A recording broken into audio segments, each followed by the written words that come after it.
इस संसार में दूसरे के हित से बढ़कर के कोई दूसरा धर्म नहीं है। परहित सरिसो धर्मो नहीं भाई। दूसरे का हित करना चाहिए, दूसरे के हित से बढ़कर के इस संसार में कोई दूसरा धर्म नहीं माता। कैसे? एक गांव में एक महाराज जी रहते थे, बाबा जी। तो बाबा जी के आश्रम में कोई ना कोई आता रहता था। ध्यान से सुने। तो कोई आता कहता, महाराज हमने एक आदमी का घर जला दिया। तो बोले घर जला दिया तब तो बहुत बड़ा पाप किया। बोले पाप कैसे धुलेगा? बोले सत्यनारायण की कथा सुनो, तुम्हारे पाप धुल जाएंगे। फिर कोई दूसरे दिन आ जाता, कहता महाराज हमने एक आदमी का खेत जला दिया। सो कहते कुंवारी का भोज करो, ऐसे बता देते। एक दिन की बात, एक आदमी आ गया, कहने लगा कि गुरुजी। बोले क्या? बोले हमने 70 आदमियों को मारा। 70 मारे हो? हाँ। बोले हम क्या करें? बोले तुम तो बहुत बड़े पापी हो, लेकिन पाप तुम्हारे भी धुल जाएंगे। तुम ऐसा करो, संसार में जितने तीर्थ हैं सभी में स्नान करो। आदमी कहने लगा हम कैसे जानेंगे कि हमारे पाप धुल गए? बोले हम तुम्हें झंडा दे रहे हैं, जहां स्नान करना झंडे को भी स्नान करवाना। गुरुजी ने झंडा कैसा दिया पता है? काला। हे माताओं, काला झंडा दिया। अब काला झंडा दे करके बोले कि जहां स्नान करना,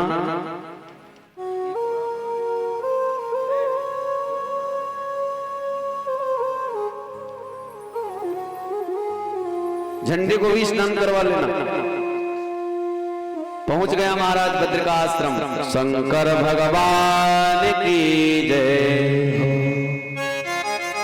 बद्रिका आश्रम जाकर के महाराज स्नान किया, झंडे को भी स्नान करा। झंडा को जैसे ही देखा, झंडा काला का काला।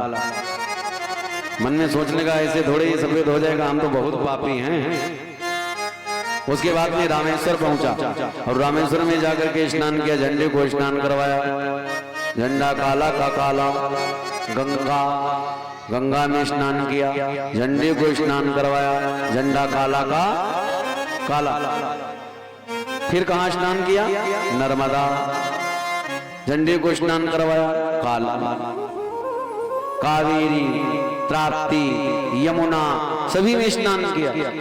सभी तीर्थों में स्नान करता करता करता करता आ रहा है, झंडा कहीं भी सफेद नहीं हुआ।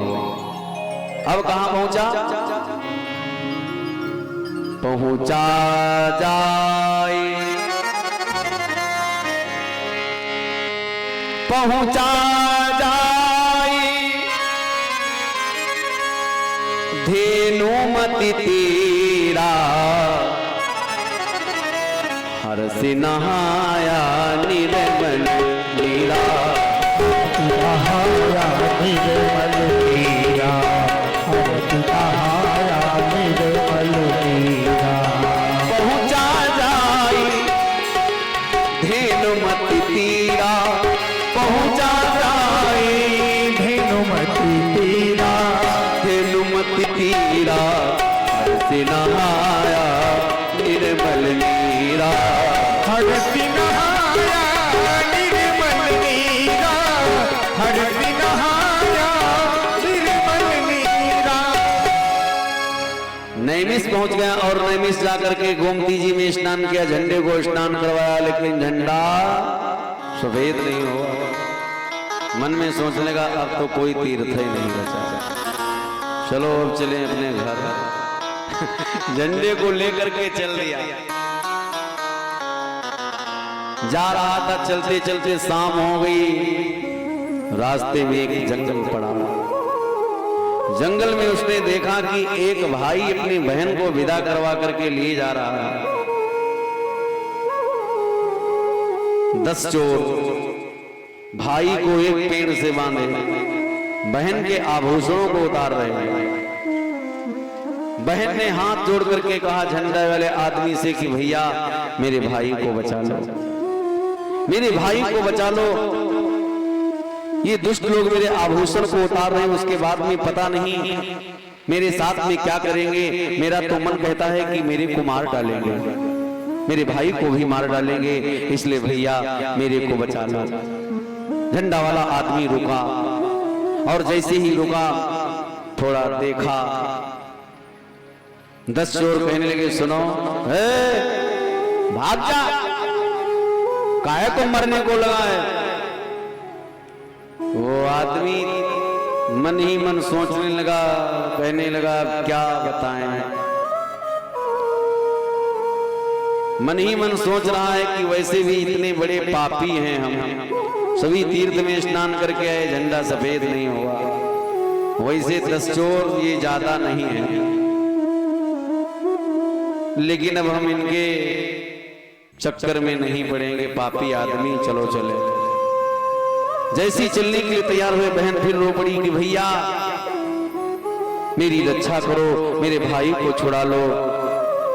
फिर रुका, और जैसे ही रुका चोर फिर कहने लगे भाग जा, नहीं तो तेरे प्राणों को ले लूंगा। झंडा वाला आदमी कहने लगा तुम लोग ऐसे नहीं मानोगे, कोई बात नहीं।